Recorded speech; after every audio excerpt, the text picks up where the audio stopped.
Hello, and thank you for taking the time of your very busy schedules to join me today. I hope that there is something that is a benefit to you or to somebody that you know.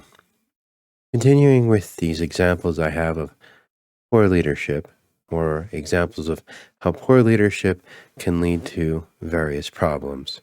I wanted to start today's episode 3 weeks. Took 3 weeks. Ministry of Truth is on pause. Jankowicz wanted 3 weeks. The Ministry of Truth is on pause. Jankowicz wanted a system set up where she could, example being verified Twitter users can edit Twitter like they do with Wikipedia, but only the verified Twitters, so that they could add context to tweets. In her example that I'd seen in the recording she'd given was about President Trump. I don't have that clip. Where she was talking about how she could be able to affect his tweets, change what he said effectively. Or even talking about bringing a type of enforcement down onto a state level and how to dictate what is truth. The same person, Mrs. Jankowicz, who called the laptop a fake and said that Trump is a lackey for Russia, and that the Steele dossiers are 100% truth.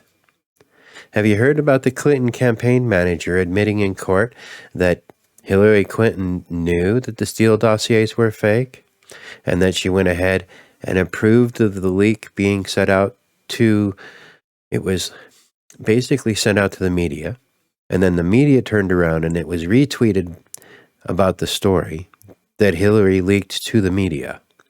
This is the very same thing that they used to impeach Trump. Now, mind you, I'm a little worried about the Democrats also having won a federal court case in which they're able to enforce, I believe it's the 14th Amendment, in which they find if you are found guilty of insurrection or rebellion, you are not allowed to run for a congressional seat. Again, something else they're trying to bring down to the state level. This concerns me. It smacks of something that went on in the 1850s. Currently, the Democrats have listed 147 Republicans that they think had something to do with January 6th, and therefore are ineligible to run again because they think that January 6th was an insurrection. They didn't have guns. It wasn't an insurrection. The White House claims that it's been a mischaracterization from outside forces, and they will continue their work, referring to the Ministry of Truth. The Disinformation Governance Board, which is currently on pause. People, I continue to encourage you to keep an eye out on this.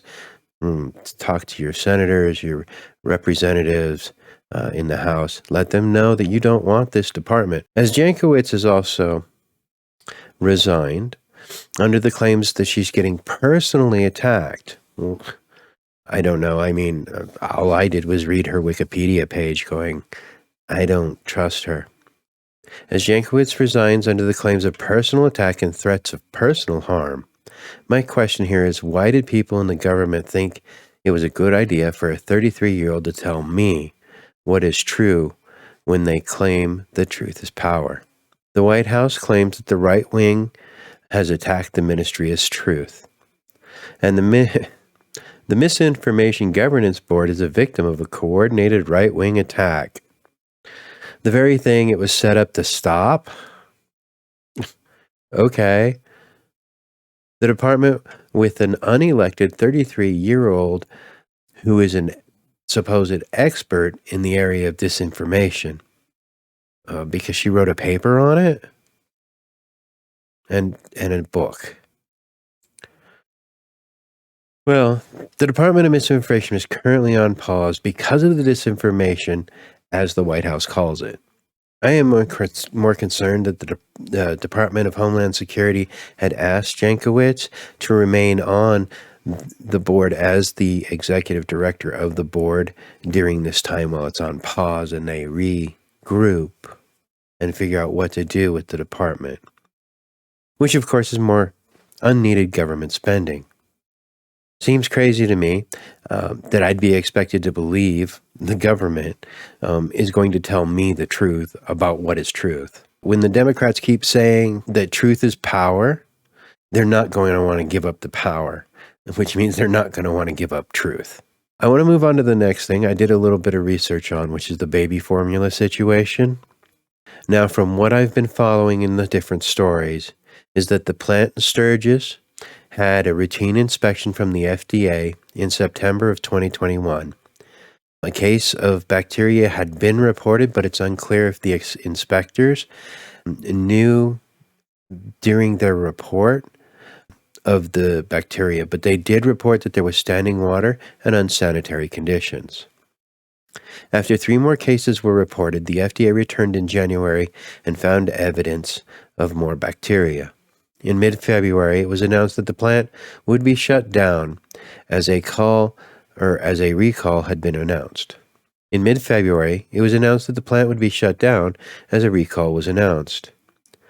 While safety of children is a priority, former FDA officials say the agency is supposed to consider potential shortages that result from shutting down plants. After a 6-week investigation, it is still unclear if the illnesses came from the plant, as the bacteria samples from the plant do not match the bacteria samples that caused the unfortunate demise of 2 children. The feds say that they can't sell baby formula from outside the U.S. because the ingredients are not listed the way the feds say they should be. That bit only has come out recently as to part of why there's been a stall and a delay for this baby formula to come out. Only recently have they started bringing it from overseas, and the company says that it'll take 6 to 8 weeks for the plant to be able to catch up to the supply shortages. So they are actually bringing it over now. They're using military planes. My question is why did they know that back in mid-February that there was going to be some kind of a shortage? Did they wait all this time? Biden inflation and corporate fair share. Biden tweeted this week to bring down inflation. Let's make sure that the wealthiest corporations pay their fair share. Yet points out how the Republicans are attacking the House of Mouse to remove its special tax status provisions, not only in Florida but on the federal government level. There are people that are trying to take down the copyright privileges that Disney has and keeps protected with. 75 years is what it currently is after the death of the creator. It's kind of ridiculous, but the only reason is so that Disney can continue to make money and prevent others from being able to use it. I feel so sorry for Mickey. He's about to be defiled in all kinds of ways because unless Disney can continue the copyright, it will expire 2024.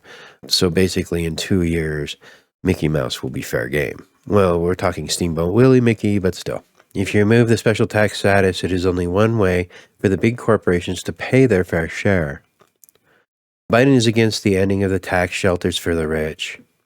Did you know that if you made over $400,000 last year, that being the year of 2021, that you were given a $180 tax credit against your tax deficit?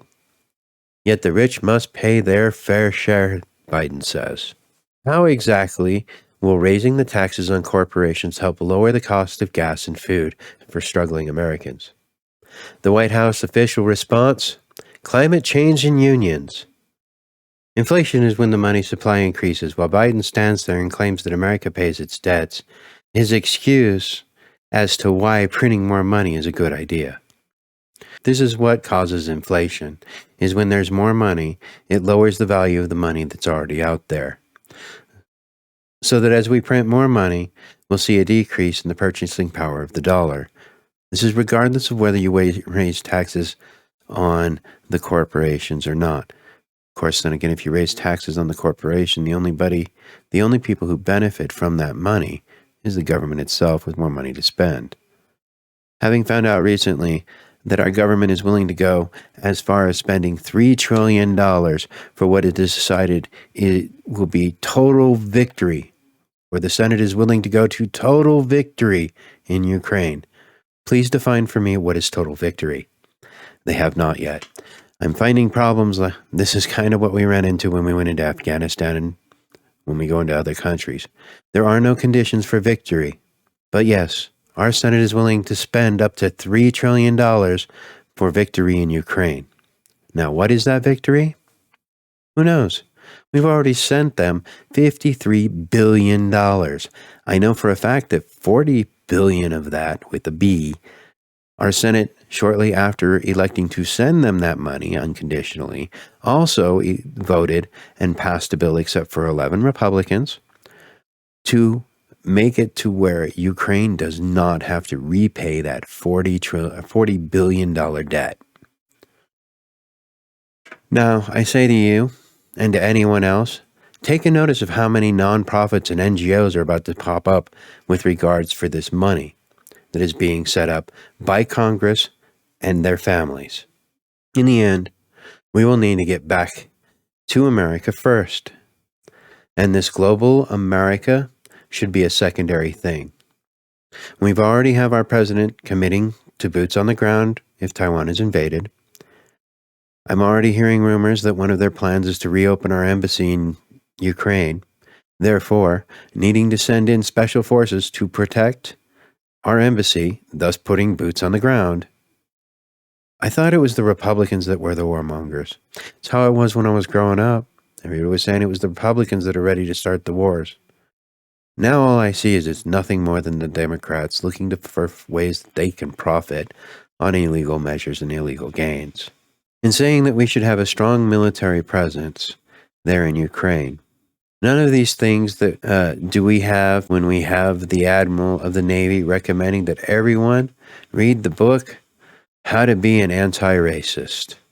It is one of the most stupidest racist books in America. It's written by Ibram X. Kennedy, and with the main principle of the book, when you boil it down, being that you must have present racism to stop future racism and correct past racism. Yeah. Anyways, I'd like to say thank you very much.